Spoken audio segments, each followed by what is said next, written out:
Ethan Turner never wanted to live in a neighborhood with a homeowners association. He was a carpenter, a quiet man who loved building furniture in his workshop, keeping chickens and spending evenings on his porch. Rules and regulations were the last thing he wanted. But when his wife, Emily, insisted they move into Whispering Pines, he couldn't say no. The houses were beautiful, the streets lined with oak trees, and the neighborhood promised peaceful living, at least according to the glossy brochure. On moving day, Ethan noticed a group of people watching from the cul-de-sac. They weren't neighbors coming to say hello. They were HOA board members, clipboards in hand. "Welcome to Whispering Pines," said Mrs. Karen Whitfield, the HOA president, with a sharp smile. "I trust you've read the guidelines." "Not yet," Ethan admitted.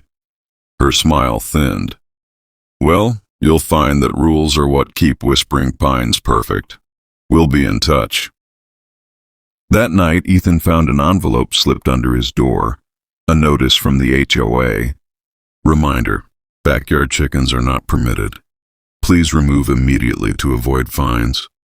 Ethan frowned. He hadn't even unpacked, and already the HOA was watching. But Whispering Pines wasn't just about rules, it was about control. The next morning, Ethan met Mr. Daniels, HOA vice president.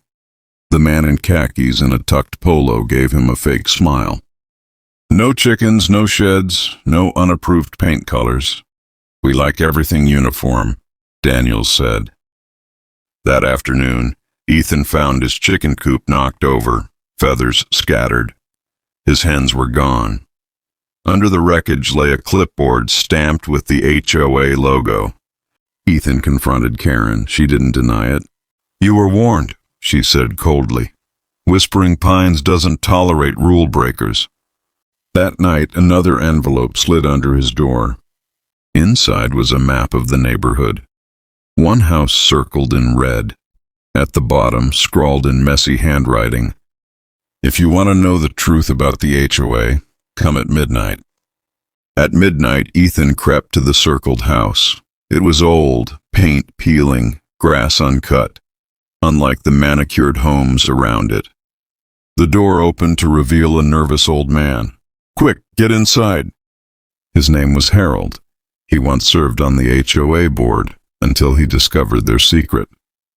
Harold showed Ethan photos, residents in robes, fires burning in the cul-de-sac, strange symbols drawn on the pavement. "They call it an association," Harold whispered. "But it's a cult. The rules aren't about lawns, they're about control. And when people don't comply..." He handed Ethan a photo of a smiling family. Across it, written in red marker, "Non-compliant, removed." Before Ethan could ask, a heavy knock shook the door. Karen's voice cut through the night. "Ethan Turner, Whispering Pines has rules. Come out now." Outside, footsteps circled the house. Flashlights swept across the windows. At least 6 people surrounded the house. Karen's voice was calm, commanding. "Step outside, Ethan. We'll forgive the chickens. We'll forgive Harold. You'll be one of us."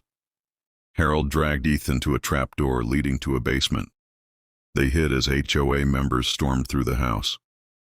In the basement, Ethan found files. Every resident had one, labeled compliant or removed. Above them, the trapdoor rattled. Karen's voice drifted down, soft and hypnotic. "Ethan, Whispering Pines could give you peace. Just open the door." For a moment, Ethan felt himself reaching toward the latch, until Harold snapped him out of it. The trapdoor creaked open.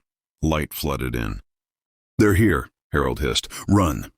Harold pointed to an old storm drain at the far end of the basement. "It leads out of the neighborhood. Go." Ethan crawled into the narrow tunnel, revolver clutched tight. The last thing he heard before darkness swallowed him was Harold's voice. "Run, boy, and don't come back for me."